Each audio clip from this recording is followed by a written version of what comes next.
Welcome to this explainer. Today, we're stepping into a truly quiet, incredibly sacred space. We're going to explore the profound spiritual discipline of parting, of divine trust, and of stepping into the unknown. We'll be looking at all of this through the beautiful lens of Sūrat al-Ṭalāq.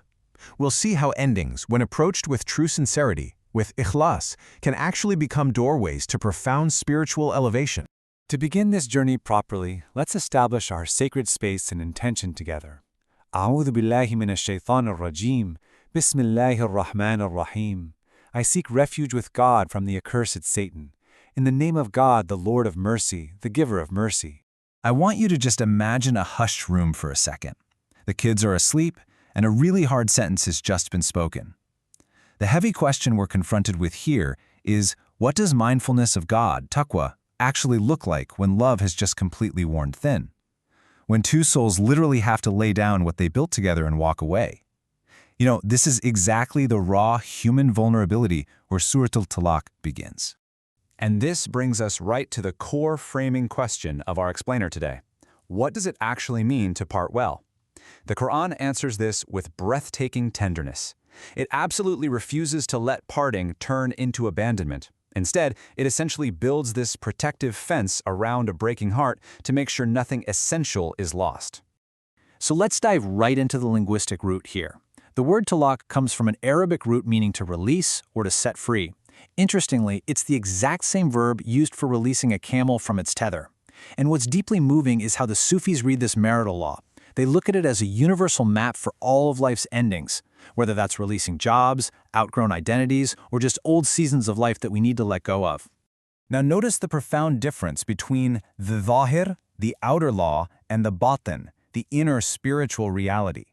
Outwardly, the Quran prescribes the iddah, right? A waiting period.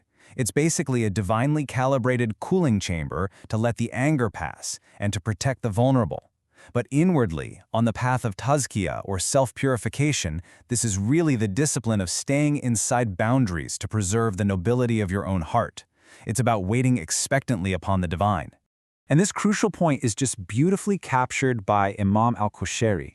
He says the believer parts the way an angel parts, with nothing soiled in the leaving. I mean, wow. True adab, true beautiful manners, means holding on to God's limits even when your pride is deeply wounded.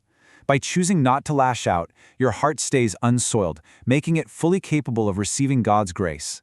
Which brilliantly illustrates the tender whisper of the Qur'an tucked right in the middle of these strict legal boundaries. لا تدري لعل الله يحدث بعد ذلك أمرا. You never know, perhaps God will bring something new about.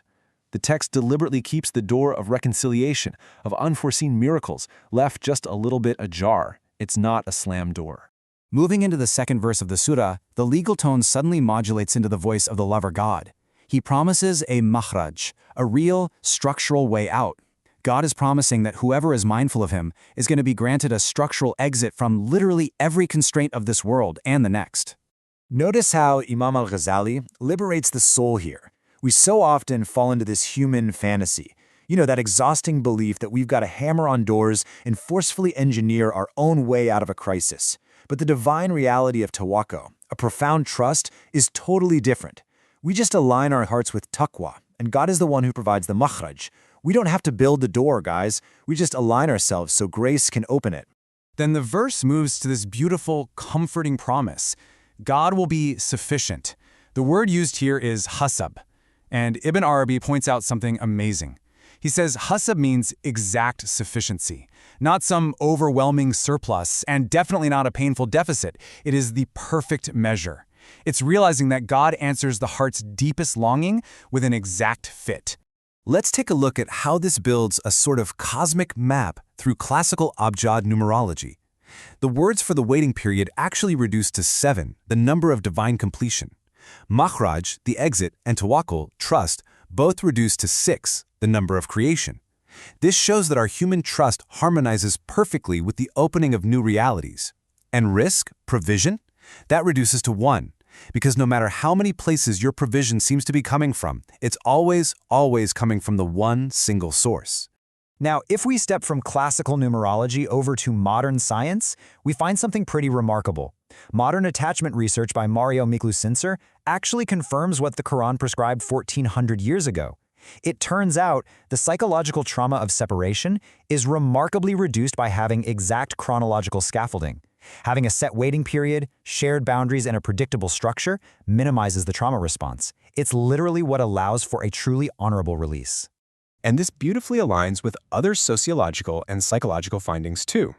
Constance Arons's concept of the good divorce directly mirrors the Quranic mandate of parting with honor. Carlton's research proves that sitting inside the unknown, keeping that door cracked open without prematurely closing it, builds immense psychological resilience. And Mark Granovetter's famous strength of weak ties perfectly mirrors the Quranic promise of provision arriving from completely unexpected horizons. It even goes deeper into our biology. Cognitive neuroscientists have found that relinquishing outcomes, which is basically the very definition of tawakkul, actually downregulates the fear circuitry in our amygdala. And over in the world of physics, Paul Davies observes the fine-tuned measure of all creation. This perfectly echoes the Quranic statement that God has set a qadr, a precise measure, for absolutely everything. Yes, even your heartbreak. So, O seeker, let's bring this directly into our own hearts. Ask yourself candidly right now, what ending are you currently inside of that you haven't timed with taqwa, whether it's a relationship, a job, or just an old version of yourself that you're shedding? How can you restore the honorable manner, the ma'ruf, to whatever transition you're currently facing?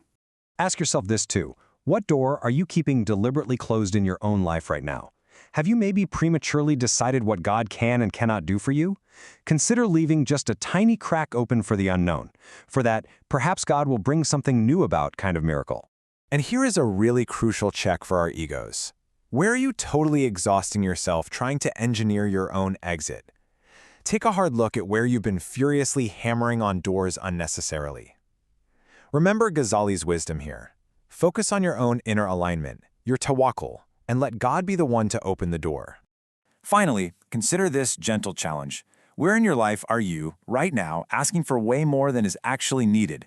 Like, what would it look like to live just one single day, fully embracing God's exact fit sufficiency, His hazb, refusing to ask for the surplus, and just knowing that the beloved is the precise size of your longing? To help anchor all of this, let's walk through a practical, physical dhikr, a remembrance you can actually do. Slowly, over the next 7 nights, try reciting these verses.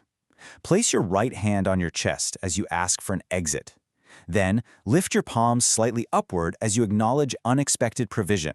And finally, let your hand settle, palm down, on your heart as you affirm that He is sufficient. Let your physical body learn the trust that your mind is trying so hard to believe.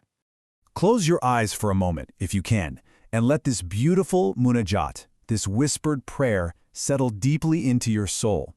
O opener of the doors I cannot find, teach my hand to release what you have already loosened. Count my waiting with your tender measure, and provide me in the end only with what is enough, which is you. Amen. Thank you so much for joining this explainer today. Compiled with gratitude by Mir Ali Shah, a seeker sharing through the Living the Wisdom of the Quran podcast. Please forgive any mispronunciations of sacred terms by this AI voice. We leave you with this final thought. Whatever ending you're facing right now, may your heart find its perfect measure in the divine. Until next time.